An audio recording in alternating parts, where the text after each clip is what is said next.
Welcome to the College Basketball Bros. I am Michael Buckets Newman. Okay, I am Ryan Wet Jumper Newman, and I'm joined by Airbud Milo, right over my left shoulder. Oh, look at that.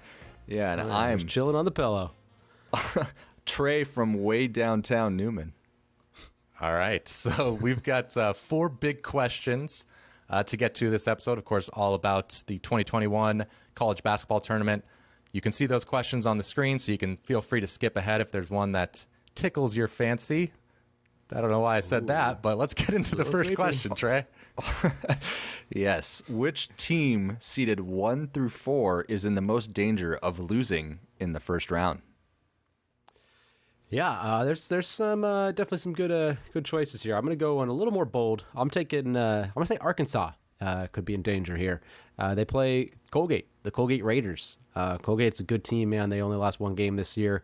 Been on fire. They got really good shooters. They got a really good point guard, Jordan Burns. So Jack Ferguson's shooting like 50% from the 3-point line this year. He's an awesome, sharp shooter. So, and they play fast. This could be a track meet. Both teams could get it going up and down.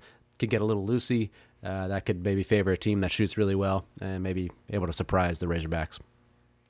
Okay, I'm going to say Virginia is the most vulnerable. Not really surprised there. They, of course, had to deal with a positive COVID test that took them out of the ACC tournament. And we still don't know who that player is, so they're going to be missing, I think, at least one player. They're going to be traveling on Friday and playing on Saturday in the tournament, so just kind of potentially a recipe for an upset. And the team they're playing, Ohio, really good offense, really good 3-point shooters, and they nearly won at Illinois earlier in the year, so they are capable of beating, a team better than Virginia. Absolutely. I'm going to say Purdue. They're a 4 seed playing North Texas. This isn't Matt Painter's best Purdue team he's had. Yes, the Big Ten is great, and maybe they were just overshadowed by some of those top dogs in the conference, but North Texas comes in they're confident. They just beat the conference favorite Western Kentucky in the Conference USA title.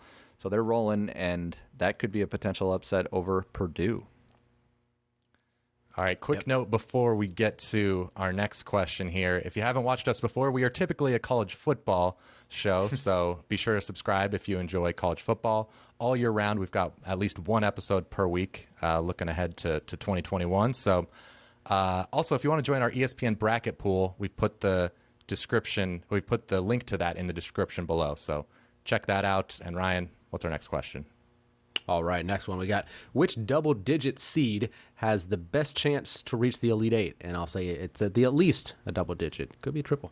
Oh, triple-digit. I'm going with the 100 seed, Rutgers. No, they're the 10 seed. Going with the University of San Diego. Oh, sorry, Trey.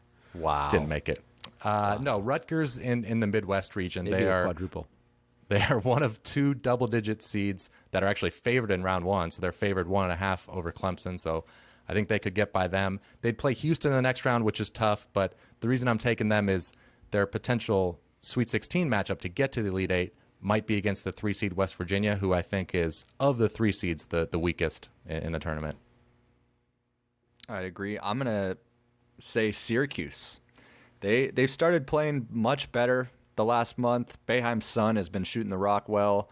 They're an 11 seed. Their first round matchup is, of course, against San Diego State. But according to Ken Pom, and this kind of backs up your point, Michael, their second round game against West Virginia, that would potentially be easier than playing San Diego State and then drawing Clemson, Rutgers, or the 2 seed Houston. It's the Orange could make a surprise run. Yep, I can see that. All right, mine is I'm going G-Town. The Hoyas they're playing great as of now. Of course, they just whooped up on Creighton in the old Big East championship game. And they're lined up to play against Colorado, who Colorado's a good team, but they're Georgetown would definitely have a good chance to take them down. And then they would probably play like Florida State after that.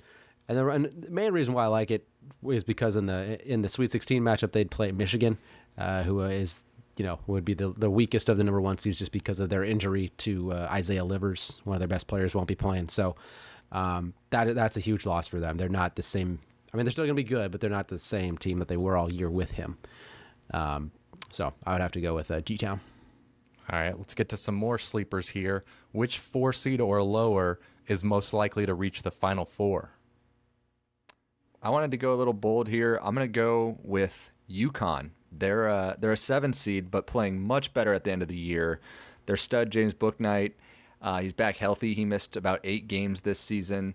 They're balanced, pretty efficient, both offensively and defensively. I love Hurley as their coach. And we've already touched on this is the region where there might be some vulnerability at top with Michigan and Bama as the 2. So I'm going to roll with the Connecticut Huskies. Yeah, I'm staying in that same region, and but I'm gonna go with BYU. They're the 6th seed over there, and they have some opportunities there, like we said, with Michigan, Bama, and then you got Texas as the 3 and FSU as the 4. I mean, those are good teams, but I just feel like it's definitely the weakest of the bunch. And then BYU's, they've proven themselves. They've got size. 7'3" Purdue transfer Matt Harms is playing well. They got shooting. They've competed against Gonzaga. They almost beat them in the West Coast Conference title game. That was a great game. So they won't be shocked by anybody. They played the best and competed. So I think BYU could surprise some folks. All right, well, we all had the same thought here going in that bottom left of the bracket being the potentially the most wide open. So I'm taking the 4 seed Florida State as maybe the most likely because, they're 15th in Ken Palm. They're a very good team themselves. They're super athletic as always. Scotty Barnes on the wing is potential top 5, top 10 pick. And they've got a couple 3-point shooters surrounding him. So I think Florida State, Leonard Hamilton seems to do a really good job in the tournament. Wouldn't be surprised if they make a deep run. That would be awesome. I would love to see Leonard Hamilton do that. All right, moving on to our next is what are your best bets? So we want 1 against the spread bet and 1 prop or future. Okay. Well, I'll get us going here. So my first prop bet I'll go with is the highest point total by one team in the round of 64. So the first round, the line is set at 99.5, and it's set at the odds are minus 115. So essentially, will a team score 100 points in the first round? I am going to say yes. I'm going to take the over. Think somebody's going to get hot of all those teams. There's obviously some mismatches going on there. Maybe one of the 1 seeds, 2 seeds, even a 3 could catch fire and get 100. Okay. How about ATS? ATS, I'm going with one that you might be going with here, Mike. I'm taking the Ohio Bobcats. They're getting 7.5 against Virginia. Michael kind of laid out the reasons by before, but Ohio will not be scared of going up against Virginia, and Virginia could be coming in rusty. We don't even necessarily know who for sure will be playing for Virginia. They'll play, but there might be 1 or 2 guys that not come and play. So, yeah, with that uncertainty, gotta like the Bobcats. Okay. Yeah, you did steal one of my bets there, but yeah, for those reasons, I'm going with Ohio plus 7.5 as my against the spread pick. And for those reasons, I'm out. Thank you. And then the bet I really like that I'm very, very confident has value is round of 64 games to go into overtime. I'm going under 2, and that's even money. The last 15 years, this bet would be 7-2 with 6 pushes. And so, taking it further, there's been that's the last 15 years, there's 480 round 1 games. There's been 22 overtime games. I kind of did the math on that and made my own line. I think this under 2 should be about minus 300. Even if I'm a little overconfident there or did the math wrong there, I don't think I did, but even if it's supposed to be minus 200 or minus 150, like the point is even money is just not a good line. So the under looks good there. That's great. I love it. I'll bet that. All right, for against the spread, I'm going to take VCU. They're getting 5.5 against Oregon. The Ducks, they've looked better with their guard Richardson back, and they were playing pretty well, but red flag when they just got destroyed by their rival Beavers in the conference semis. And I just think the A10 is a good conference. VCU has a top 15 efficient defense that can kind of slow down that high-octane Oregon offense with Dana Altman. So I think they can at least keep the game close.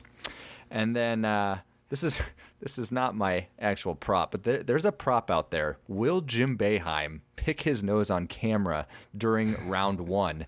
And the no is plus 100. Like, I know he's been known to do that, but come on.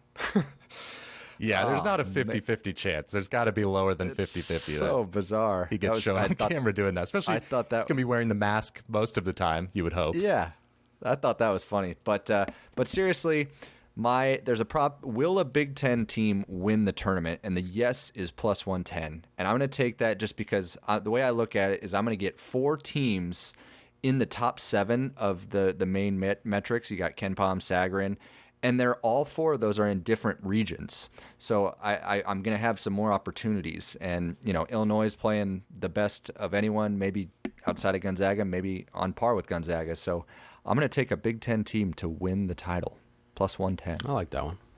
Yeah. Okay. All right. Well, that'll do it for the College Basketball Bros. Let us know in the comments your answers to any of these questions, and enjoy March Madness. You've been watching the College Football Bros. Be sure to subscribe here on YouTube and in your podcast app for college football content all year round. For bonus episodes and access to our Discord chat, join our Patreon at patreon.com/collegefootballbros. Thanks for watching.